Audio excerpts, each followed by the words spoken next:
안녕하세요. 김종선 목사입니다. 오늘은 고난주간 세 번째 시간으로 고난주간의 수요일에 대하여 함께 묵상하도록 하겠습니다. 오늘 본문은 마태복음 26장 1절에서 13절입니다. 마태복음 26장 1절에서 13절입니다. 봉독하겠습니다. 예수께서 이 말씀을 다 마치시고 제자들에게 이르시되 너희가 아는 바와 같이 이틀이 지나면 유월절이라 인자가 십자가에 못 박히기 위하여 팔리리라 하시더라. 그때 대제사장들과 백성의 장로들이 가야바라 하는 대제사장의 관정에 모여 예수를 흉계로 잡아 죽이려고 운운하되 말하기를 밀란이 날까 하노니 명절에는 하지 말자 하더라. 예수께서 베다니 나병 환자 시몬의 집에 계실 때에 한 여자가 매우 귀한 향유 한 옥합을 가지고 나와서 식사하시는 예수의 머리에 부으니 제자들이 보고 분개하여 이르되 무슨 의도로 이것을 허비하느냐.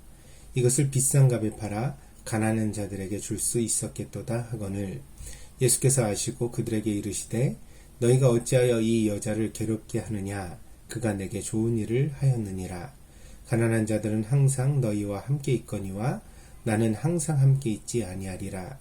이 여자가 내 몸에 이 향유를 부은 것은 내 장례를 위하여 함이니라.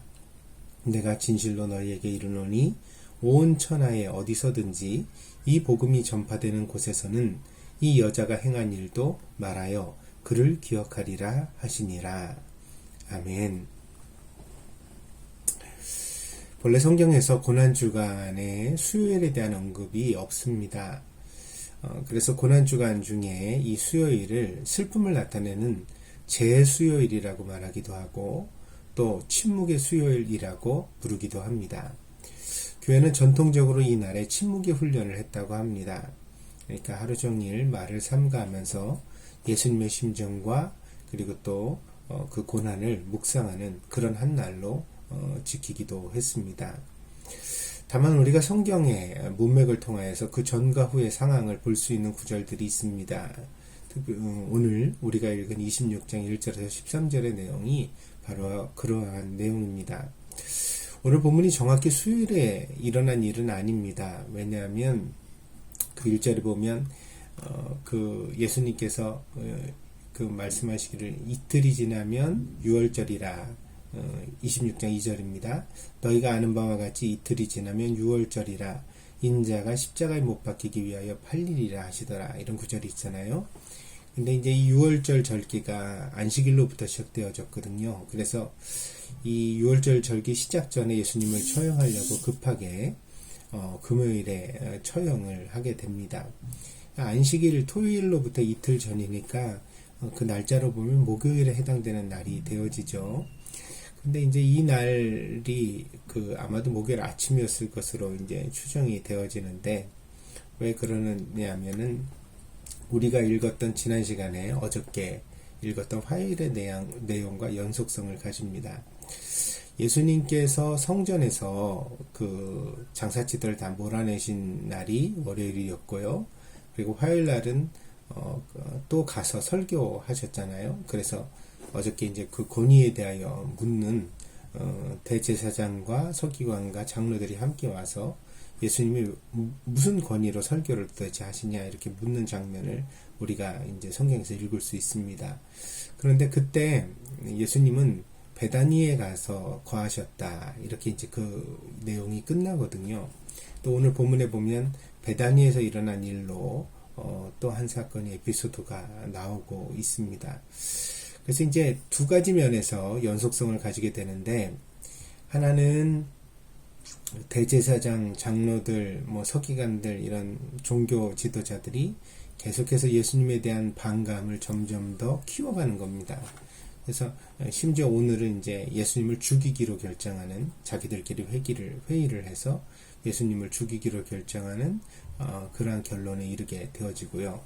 그리고 장소적으로 또 베다니에 계셨던 예수님이 한 여자가 향유를 부어 예수님께 드리는 그런 귀한 헌신을 받게 되는 장면을 우리가 본문에서 이제 연이어 읽게 되는 것입니다.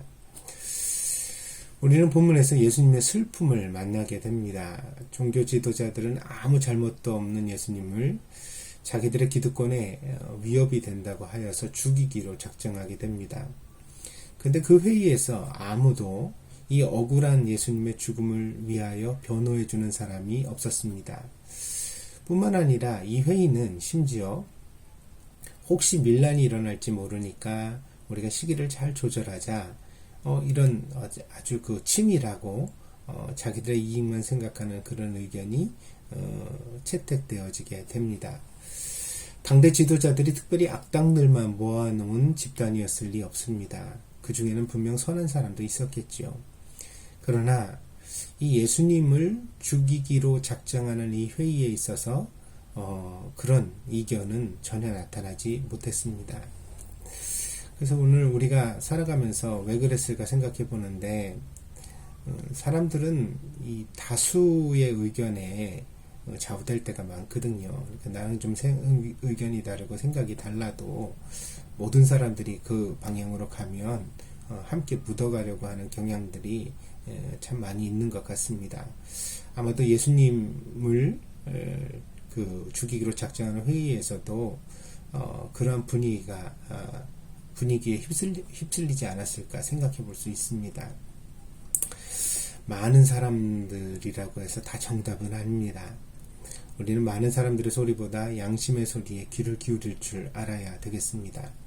우리가 양심에 어긋나는 어떤 결정에 대하여서 침묵할 때, 내가 손해볼까봐 말하지 않고 동참할 때, 그런 우리의 결정이 예수님을 팔아먹는 행위가 될 수도 있다는 사실을 오늘 본문을 통하여서 다시 한번 우리가 되새겨 보았으면 합니다. 이 사람들로 인하여 또 참 슬픈데 두 번째 일이 더 슬픕니다. 왜냐하면 어느 여자가 와서 예수님 앞에 향유를 부어 드렸지요. 그때 제자들의 반응이 참 놀랍습니다. 오늘 제자들이 이야기를 하는데 이렇게 말합니다. 26장 9절입니다. 26장 8절입니다. 제자들이 보고 분개하여 이르되 무슨 의도로 이것을 허비하느냐? 이것을 비싼 값에 팔아 가난한 자들에게 줄 수 있었겠도다 하거늘. 그 예수님께서 그 앞에 말씀하시잖아요. 2절에서 이미 내가 십자가에 못 박혀서 팔리리라, 이런 죽음에 대한 예고를 해주시죠. 근데 이 제자들이 이런 예수님의 예고를 묵시적으로만 받아들였다는 거예요. 무슨 얘기냐면 어떤 비유일 것이다, 종말에 대한 어떤 예고일 것이다, 뭐 이런 식으로 형이상학적으로만 해석하고 있었다는 거죠. 그래서 전혀 예수님의 죽음에 대하여서 심각하게 고민하지도 않고 마음으로 준비하지도 않고, 만약 그런 준비가 있었다면 겟세마네에서도 제자들이 예수님 기도하는 거 혼자 내버려두고 잠자는 일은 없었겠죠. 근데 제자들은 전혀 그런 마음이 없었습니다. 그러다 보니까 이들의 마음에 예수님을 섬기는 것에 대한 시급성이 사라졌습니다. 그래서 평상시 같으면 제자들의 말이 옳잖아요. 예수님이 그렇게 사치품을 즐기는 분도 아니고 비싼 값에 팔아서 가난한 자들에게 나누어주면 오히려 칭찬들을 일이죠. 그러나 이 십자가라는 큰 사건을 앞에 두고 예수님의 죽음의 고통을 곁에 두고서도 여전히 그 예수님의 죽음의 고통을 전혀 예감하지도 헤아리지도 그리고 동참하지도 못하는 제자들의 어떤 무력한 모습이 오늘 본문에 그대로 드러나서 우리를 슬프게 하고 또 예수님을 슬프게 합니다. 사람이라는 것이 그런 것 같습니다. 제가 목회를 하면서 성도들에게 설교하다가 자주 이렇게 얘기를 하는 말 중에 하나인데요. 다른 사람이 암에 걸려 죽어가는 것보다 내가 감기 걸려서 열나는 게 더 급하고 아픈 것이 사람이다. 그만큼 이제 다른 사람의 고통을 이렇게 동참해주고 같이 아파하는 일이 참 힘든 일인 것 같습니다. 그래서 우리가 남의 고통의 이야기를 들으면 잠시는 조금 슬픈 기색이 있다가도 다 그냥 살지요. 맛있는 거 먹고 좋은 거 보고 그러면서 삽니다. 그렇기 때문에 아픈 사람은 얼마나 외로울까. 그러니까 오늘 본문에 나오는 예수님도 너무나 외로워 보이십니다. 내적으로 이 십자가의 죽음이 다가오고 있는 것을 아셨던 예수님이 어떤 그 고통, 그 공포와 끊임없이 싸우고 계셨을 텐데, 제자들은 전혀 그런 예수님의 슬픔과 고민을 하나도 알아보지 못하고, 그리고 평상시처럼 그저 다른 일 타령만 하고 있었으니 참으로 슬프지 않을 수 없습니다. 오늘 우리가 이 본문을 통하여 함께 기억했으면 합니다. 주님을 섬길 수 있는 것, 그것도 기회가 있다는 사실입니다. 항상 할 수 있는 일이 아닙니다. 그러니까 우리가 살다가 주님의 몸된 교회를 위하여 뭔가 헌신할 수 있는 것, 내가 뭔가 좀 정말 예수님을 사랑하는 마음으로 내가 뭔가 좀 나 자신을 갖다 드릴 수 있다, 이렇게 여길 수 있는 기회가 그리 많지 않습니다. 그래서 그건 참 귀한 겁니다. 그리고 그런 기회를 만나신다면 그것은 참 큰 축복입니다. 그래서 오늘 본문을 통하여서 말씀드리고 싶은 것은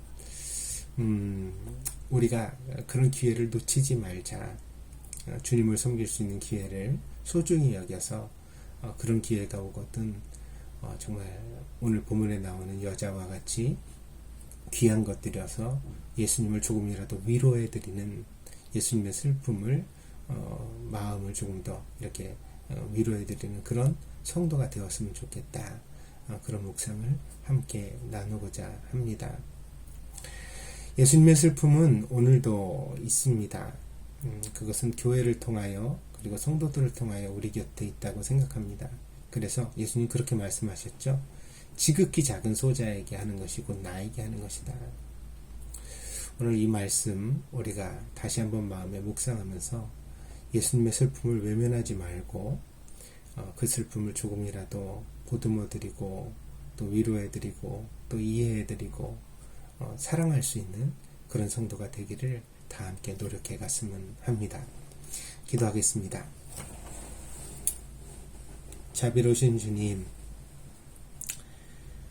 주님께서는 십자가 앞에서 고민하고 계셨지만 세상의 그 누구도 그 슬픔과 고민을 이해해 주지 못했습니다. 종교 지도자들은 스스로 양심적이라고 남들 앞에서 설교하는 자들임에도 불구하고 무고한 예수님을 죽이기로 작정하고 있었고, 제자들 역시 예수님께서 수없이 십자가에 대하여 예고하셨지만 그 사건을 알지도 깨닫지도 못하고 막연하게만 생각하고 있었습니다. 예수님이 겪으셨을 그 외로움과 또 마음의 슬픔, 고통을 우리가 조금이라도 이해할 수 있는 성숙한 성도가 되게 하여 주시옵소서. 그리하여 그 마음을 품고 오늘 우리가 교회를 그리고 성도들을 살피고 사랑할 수 있는 그런 그리스도인이 되게 하여 주시옵소서. 아직도 이 세상에는 외롭고 슬픈 사람들이 참 많습니다. 우리가 예수님을 대신하여 그들에게 관심과 사랑을 표현해야 할 터인데 우리는 너무 이기적으로 살아가고 있는 것이 아닌가 반성하게 됩니다. 이 고난주간에 우리가 이기심의 껍질을 깨트리게 하시고 정말 예수님을 섬기고 사랑하는 마음으로 오늘 향유를 부었던 여인과 같이 그렇게 우리가 예수님을 대신하여 슬픔을 만난 사람, 고통 속에 있는 사람을 돌아볼 수 있는 성도가 되게 하여 주시옵소서. 감사드리며 예수님의 이름으로 기도했습니다. 아멘. 감사합니다. 좋은 하루 되세요. 샬롬.